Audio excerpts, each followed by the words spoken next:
3 voices, 1 call, 0 precedent. When rookie firebrand Caitlin Clark picked up a late-night Zoom invite, only to see Michael Jordan already waiting and Larry Bird about to join, she didn't know whether to gasp or laugh. By sunrise, the sports business rumor mill was melting down. What scheme could be so colossal that the WNBA's most electrifying newcomer, the NBA's trillion-watt GOAT, and Indiana's shrewd hoops oracle needed to unite their star power on one line? Insiders now whisper that the pact they drafted, codenamed Legend3, could upend training, tech, endorsements, and even how women's basketball is financed. Grab a seat. The next 10 minutes may rewrite everything you thought you knew about legacy, money, and mentorship in the world's fastest-growing game. Caitlin didn't merely enter the WNBA, she detonated it. In her first pro season, she racked up the league's single-season rookie records for scoring, assists, and three-pointers, while becoming the first player ever to hang 20 points, 15 dimes, and 5 boards in one night. That glare of attention converts straight into cash. A reported $28 million 8-year Nike pact, complete with a signature shoe, dwarfs every previous women's hoops endorsement. The buzz has ricocheted through arenas. Fanatics says jersey sales across the WNBA rocketed 750% year over year, with Clark's Fever Kit ranking 4th best-selling across the entire NBA-WNBA ecosystem since January 2024. Even her absence moves the Nielsen needle. When she sits, average viewership drops by 6 figures. Yet the price of superstardom is brutal mileage. A stubborn groin flare-up put her 2025 All-Star captaincy at risk, prompting family members to blast referees for the nightly pounding she absorbs. Clark knows her window to cement generational wealth and to shield her legacy from random injury could slam shut quicker than a weak-side help defender. So when the GOAT himself appeared on a caller ID, she listened. But his airness didn't dial just to congratulate her on another viral triple-double. Michael Jeffrey Jordan owns something rarer than 6 rings. The gold standard roadmap from hardwood to boardroom. Forbes pegs his 2025 net worth at $3.5 billion, anchored by royalties from a Jordan brand that funnels $5 billion plus into Nike coffers every year. Even after offloading a majority stake in the Charlotte Hornets for roughly $3 billion in 2023, MJ's competitive fire seethes for a fresh arena. Sources say Jordan's recent schedule brims with think tank sessions on how to crack 2 stubborn markets at once.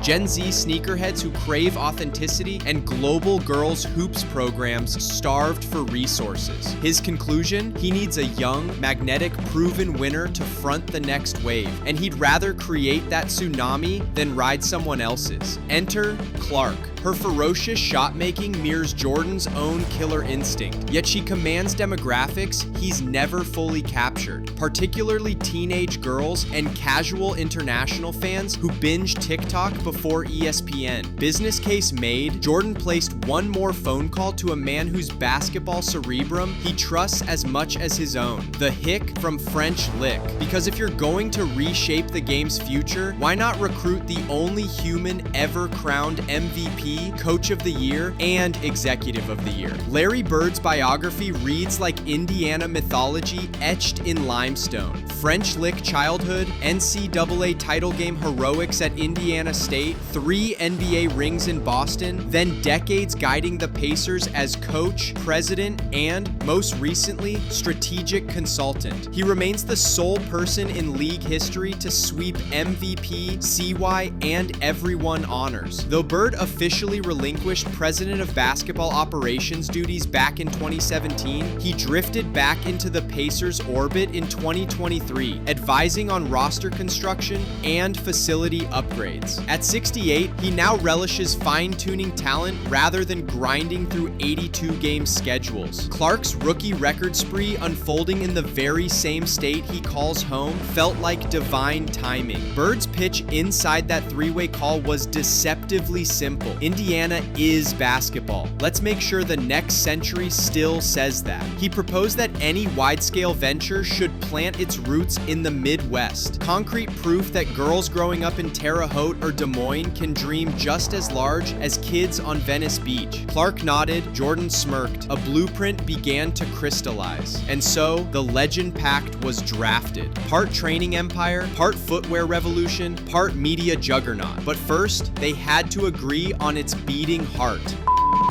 Why gamble on a single product line when you can re-engineer player development altogether? The trio's first pillar is a global Legend Academy network, elite training hubs slated for Indianapolis, Chicago, Barcelona, and Manila by 2027. Each campus will fuse Jordan's flight school intensity with Bird's tactical laboratories and Clark's analytics-heavy drills. Picture this. Players step into motion capture rigs that spit out biomechanical reports faster than you can say Eurostep. VR headsets let them replay reps from a first-person vantage, tweaking release angles until muscle memory locks. Clark will headline seasonal data destroyer sessions that translate shot charts into on-court micro-adjustments. Bird curates situational scrimmages steeped in old-school IQ. Jordan pops in for the annual last shot gauntlet, daring campers to sink 10 consecutive jumpers with no room for excuses. Funding flows through 4 channels. First, tuition tiers, from scholarship spots for underserved prodigies, guaranteed 50% female, to pricey VIP packages that include one-on-one film study with Bird himself. Second, streaming rights to the Summer Legend Invitational, a tournament designed to showcase Academy athletes on Twitch, YouTube, and the WNBA app. Third, exclusive merch drops tied to each campus, region-colored hoodies, retro-flavored shorts, and prototype sneakers. Finally, corporate sponsorships leverage Jordan's Nike ties and Clark's Gatorade Wilson portfolios, creating a cross-brand ecosystem that even crypto-skeptical parents can trust. Community ripple effects are baked in. Indianapolis city officials, hungry to keep tourist dollars local during NBA off weeks, have already floated tax credit packages and hinted at co-developing adjacent girls' sports facilities. Bird's civic cachet sweetens negotiations. Jordan's presence kicks open corporate boardrooms worldwide. Clark's Gen Z magnetism ensures every ribbon cutting trends on TikTok. But training the next generation doesn't pay the bills alone. For that, you need sneakers. Lots and lots of sneakers. Michael Jordan revolutionized athlete merch once. He sees no reason he can't do it again, this time with a woman out front. The Legend² Genesis shoes, slated to drop in NBA WNBA All-Star Weekend 2026, will be the first signature line launched simultaneously in men's, women's, and youth silhouettes under a unified numbering system. Design rumors swirl. Bird pushed for a gum rubber outsole homage to his '84 Converse. Clark insisted on a lightweight knit upper for quicker liftoff. Jordan demanded one disrespectfully bold colorway per launch cycle. Each pair will scan via NFC tag into the Legend² app, unlocking augmented reality coaching clips, Clark explaining her no-look pass mechanics, Bird dissecting pick and pop angles, Jordan daring you to beat his vertical leap leaderboard.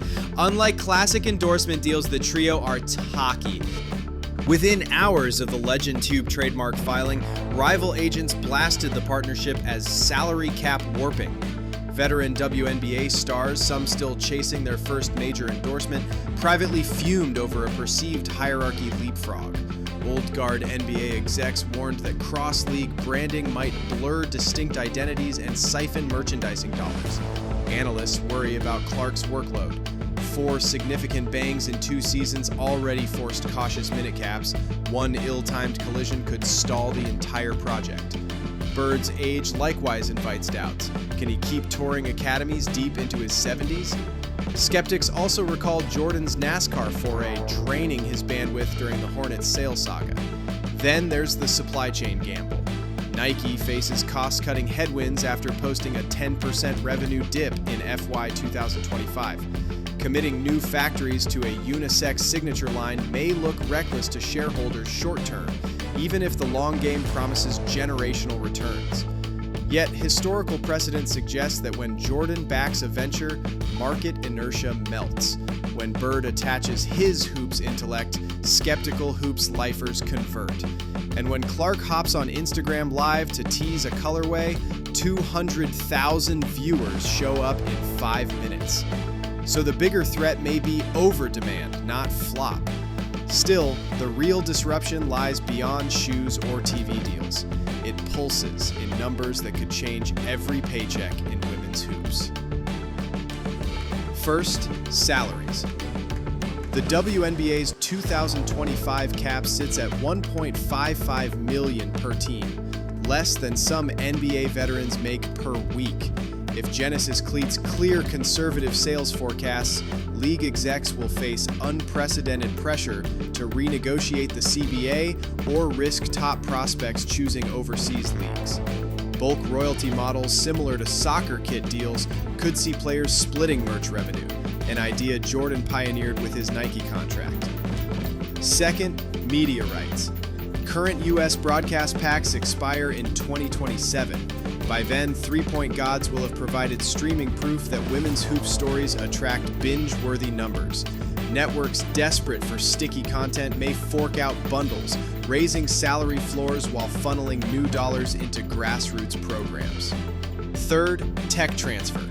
The Academy's open-source analytics dashboard, funded partly by Bird's Pacers consultancy budget, will let small colleges access elite shot tracking for pennies, leveling talent pipelines long dominated by powerhouse programs. Imagine NAIA gyms equipped with the same skeleton tracking cameras NBA arenas installed for $2 million a pop. Legend3's SaaS pricing could slash that by 90%. Fourth, brand blueprint. If this alliance prints money, copycats will emerge. LeBron partnering Paige Beckers on a performance recovery beverage. Stephen Curry tapping Aaliyah Boston for an esports skills crossover. The notion that women's hoop stars require separate... The stakes are high for all parties. For Jordan, cement his second act as more than a billionaire owner who sold high. Deliver proof that his model scales to a woman star and thus extends his influence another generation. For Bird, etch Indiana into the global hoop map forever. Nothing screams Hoosier gospel louder than basing a world-class women's academy in Indianapolis. Finally, for Clark, escape the greatest woman shooter pigeonhole and become a universal basketball icon, standing shoulder to shoulder with icons, not behind them. If even half of Legend3's targets land, Jordan may notch the rarest trophy yet. Architect of an era where gender lines in basketball commerce finally blur. Bird will have hand-delivered the next basketball renaissance to his home state. And Clark? She'll walk the path Jordan blazed, only faster, wider, and in neon hues the 1990s could never imagine. A quarter century ago, few imagined the WNBA would survive its teenage years. Today, a rookie's step-back three triggers sellouts from Boston to Seattle, sportsbook lines in Manila, and sneaker bot frenzies on 4 continents. Add the richest athlete turned Rogel alive and the sharpest hoop mind Indiana ever birthed, and you don't just get a cute mentorship story. You get a potential tectonic shift. Legend3 isn't merely a conference call. It's a collision course between past supremacy, present genius, and future possibility. If it triumphs, the blueprint for women's sports economics will change overnight. If it fails, the shockwaves will still echo through boardrooms that finally felt brave enough to bet big on a woman-led venture. So which outcome are you rooting for? Let me know below. Could a unisex sneaker really outsell the classics? Will VR academies democratize elite coaching? Or is this all just a marketing mirage destined to fade? Drop your theories, smash that subscribe icon, and keep your alerts on. Because when Legend3 finally steps to the podium, every corner of basketball will be forced to pick a side. And remember, greatness doesn't wait for permission. It simply makes the call.